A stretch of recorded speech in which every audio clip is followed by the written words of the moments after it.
thank you for allowing me to come to your community. I've visited with a number of people today, and it's very obvious to me that we have some very strong feelings on both sides of this issue.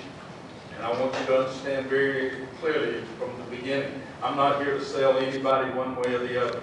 What I've been asked to do is to come and to talk to you about the experience we went through in our community, the pros, the cons, the issues that oftentimes you don't think about till after the fact, and then to address those kinds of issues.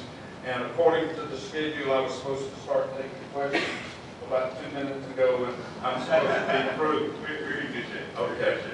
So I'll try to go through briefly so that we do have some time for questions. Ms. Morgan is with me.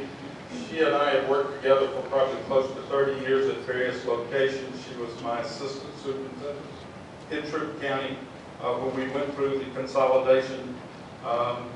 And after she retired in Georgia and I was superintendent in Auburn, I asked her if she'd like to work 10 more years. Please come on down. She did, and she retired this past summer and has chastised me ever since about how wonderful retirement is.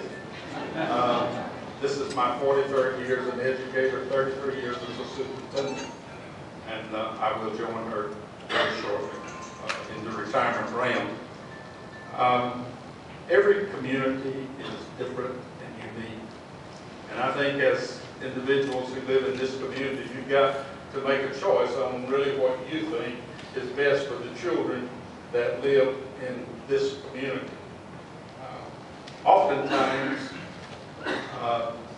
we think we know what's going on, only to be surprised by some things that we did not realize was going on.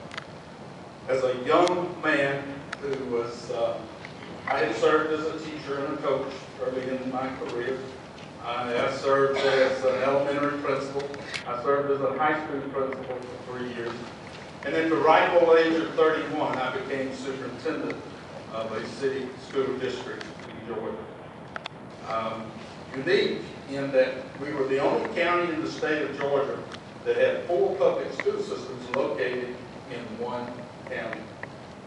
And it was a truly unique school district. I loved it. I had 9 board members. They got paid $0. Every decision they made was about children. It was a true community school. 95% free and reduced lunch. Most of our children walked to school every day. We had 1 school bus. Oh, how nice. I learned later how fortunate I really was. But you know, as time went on and our students began to finish their careers, I noticed we had a very small percentage of our children who were going to school, to college, going on. Very few got scholarship opportunities. And I work in a school district now where $7 million is a typical year. And I go back and think about those days and the opportunities those children were missing. So as time went by, it became very obvious to me.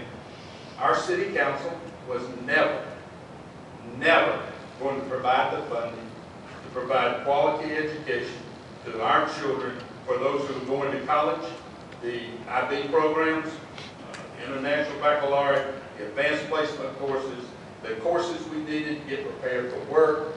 They just were not going to do it. So I started making trips to Atlanta to visit with the State Department to say, you know, what can we do in our community? How can I get a hold of funding to make things better for these children? So finally, on one of my trips to Atlanta, I sat down with Mr. Clover. Several of you in this room know Frank. And they looked at me and they said, well, Dr. Jenkins, we'll tell you what we'll do. If you will consolidate your high school with Troup County, then what we will do is we will build you a brand new high school. And I thought, I knew the county was wanting a new high school. They did not have the funds to build it. We sat down and they spread out for me the curriculum there. It quadrupled what we could offer to our children. So I went back home. As I went by, I stopped at the Troup County school superintendent's office, and I said, I just left Atlanta, and here's what they told me they'll do. He said, I don't believe that. I got in my car and sort of dismissed me. I went on back to my school district.